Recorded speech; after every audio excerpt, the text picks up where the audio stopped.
नमस्कार दोस्तों, सारांश सिविल एकेडमी के ऑफिशियल यूट्यूब चैनल में आपका फिर से एक बार बहुत बहुत स्वागत है। कल हम लोगों ने डिस्कस किया था जिसमें हम लोगों ने संविधान के भाग 2 नागरिकता यानी सिटीजनशिप के बारे में चर्चा की थी, जिसमें हम लोगों ने अनुच्छेद 5 से लेकर अनुच्छेद 8 तक के अपने प्रावधान जो थे उसको हम लोगों ने कर लिया था।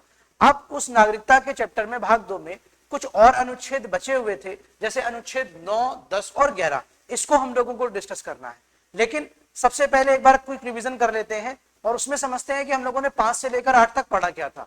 हम लोगों ने ऐसे सिचुएशन को डिस्कस किया था जो भारत के विभाजन के कारण उत्पन्न हुई थी। इसका मतलब क्या हुआ? इसका मतलब यह हुआ कि जैसे भारत का डिवीजन हुआ, एक भाग भारत बना और एक भाग भारत पाकिस्तान बना। अब उनमें जो पॉपुलेशन ट्रांसफर होना था तो उसमें हमें यह डिसाइड करना था कि कौन भारत के नागरिक होंगे और कौन भारत के नागरिक नहीं होंगे। ठीक है, तो उसके आधार पर हमने अनुच्छेद में कुछ प्रावधान किए, अपने संविधान में कुछ प्रावधान किए और उनको हमने बताया कि ये भारत के नागरिक होंगे और ये भारत के नागरिक नहीं होंगे। उसमें 2 डिवीजन कर दिए। क्लियर हो गया? क्योंकि हमें ये जरूरी था कि जो पाकिस्तान चले गए उनकी नागरिकता समाप्त करना। ठीक है, तो इसमें भी हमने जो विदेशों में थे, ये तो भारत और भारत पाकिस्तान की बात करी गई, जो विदेशों में थे उनको भी हमने ऑप्शन दिया कि अगर वो भारत के साथ रहना चाहते हैं तो उस देश के दूतावास में जाएं और वहां पर जाकर जो भारत सरकार द्वारा नियुक्त अधिकारी होगा उसके समक्ष जाकर आवेदन करें और आवेदन के बाद वो अधिकारी जांच के बाद उसको रजिस्ट्रीकृत नागरिक के रूप में कर लेगा। ठीक है, तो हम लोगों ने, आपको क्लियर हो गया होगा कि हम लोगों ने क्या क्या डिस्कस किया था। जिन लोगों ने ये वीडियो नहीं देखा है वो पिछला वीडियो देख ले, उसके बाद ही ये वीडियो देखें, तभी तो दोनों चीजें क्लियर होंगी आपको। तो अभी फिलहाल के लिए समय ना बर्बाद करते हुए हम चलते हैं अपने जो बचे हुए आर्टिकल थे, आर्टिकल 9, 10 और 11 की तरफ।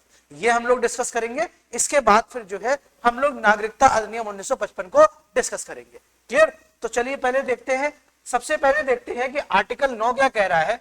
आर्टिकल 9 बेटा कह रहा है कि person voluntary acquiring the citizenship of a foreign state, कह रहा है पर्सन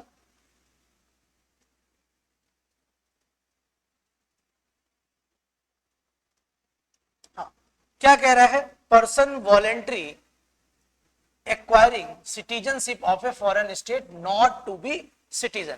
ये कह रहा है, जैसे आपको मैंने बताया था कि जो आर्टिकल 8 में कि जो भारत विदेशों में नागरिक रह रहे हैं वो चाहे तो भारतीय दूतावास में जाकर वहां पर भारत की नागरिकता रजिस्ट्रेशन के द्वारा प्राप्त कर सकते हैं। लेकिन यहां पर कह रहा है कि जिन भी व्यक्तियों ने, चाहे वो भारत के बाहर रह रहे हो या भारत में रह रहे हो, स्वेच्छा से मतलब वॉलंटरीली, मतलब अपनी स्वेच्छा से एक्वायरिंग अर्जित कर ली है सिटीजनशिप किसी विदेशी राज्य की, वो भारत के नागरिक नहीं होंगे। क्लियर? ये कह रहा है। अब आगे, ये तो हेडिंग थी, आगे देख लेते हैं। No person shall be citizen of India, वो व्यक्ति भारत का नागरिक नहीं होगा by virtue of article 5, by virtue of article 6 और बाई वर्च्यू ऑफ आर्टिकल 8। कह रहा है कि ऐसा व्यक्ति जिसने स्वेच्छा से किसी दूसरे विदेशी राज्य की नागरिकता ले ली है उसे आर्टिकल 5, आर्टिकल 6 और आर्टिकल 8 के तहत भारत का नागरिक नहीं समझा जाएगा। इसका मतलब क्या हुआ? इसका मतलब ये हुआ कि अगर उसको बाद में नागरिकता लेनी है, ठीक है, तो वो संसद के ऊपर है कि वो नागरिकता दे या ना दे, वो भी हम आगे डिस्कस करेंगे। लेकिन 5, 6 और 8 के तहत वो नागरिक नहीं रहेगा। क्लियर? यानी कि अगर किसी व्यक्ति ने किसी विदेशी राज्य की नागरिकता प्राप्त कर ली है तो वो संविधान की जो धाराएं 5, 6 और 8 है उसके तहत भारत का नागरिक नहीं रहेगा। क्लियर? चलो अब देख लेते हैं। अब आर्टिकल 10 क्या कह रहा है? Continuance of the rights of citizenship. ये कह रहा है कि जो भी नागरिकता मिली है वो उसकी नागरिकता जो है, जो नागरिकता का उसका अधिकार है वो लगातार बना रहेगा। ये क्या कह रहा है? एवरी पर्सन हु इज और is deemed to be citizen of India, जो भारत का नागरिक है या जिसे भारत का नागरिक समझा जा रहा है, अंडर एनी फॉरगोइंग प्रोविजन, ऊपर के किसी प्रोविजन के द्वारा, ऑफ दिस पार्ट, इस भाग में, shall subject to the provision of any law that may be made by parliament continue to be such citizen।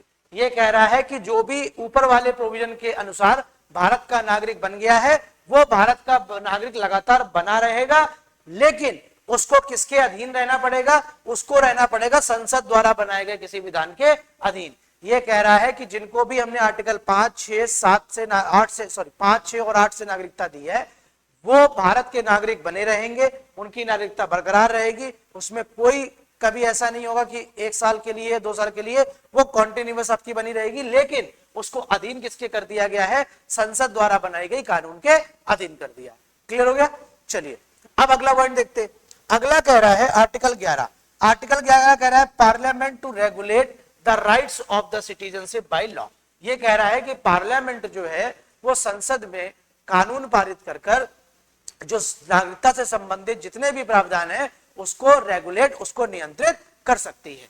अब क्या कह रहा है आर्टिकल में, nothing in this in the forgoing provisions. ये कह रहा है कि उक्त प्रोविजन जो हमारे दिए गए थे, जिसको हम लोगों ने 5, 6, 7, 8, 9, 10, 11, 10 तक जो भी पढ़े हैं, वे प्रोविजन जितने भी हैं, ठीक है, ऑफ दिस पार्ट, इस भाग के, कह रहा है इस भाग के जो भी हमने उपयुक्त प्रोविजन पढ़े हैं, shall derogate from the power of Parliament to make any provision with respect to acquisition, termination of the citizenship and all matters relating to the citizenship। इसको आसान भाषा में ये समझ लीजिए, ये पॉइंट ये कह रहा है कि ऊपर के प्रोविजन में जो भी हमने प्रावधान किए हो, ठीक है, ये सभी प्रावधान संसद को कोई ऐसा कानून बनाने से नहीं रोकेगी, ऐसा कोई कानून बनाने से निवारित नहीं करेगी जिसका संबंध सिटीजनशिप यानी नागरिकता के अर्जन से हो या नागरिकता की समाप्ति से हो, ठीक है, या उससे संबंधित किसी मैटर, सिटीजन से संबंधित किसी अन्य मैटर से हो,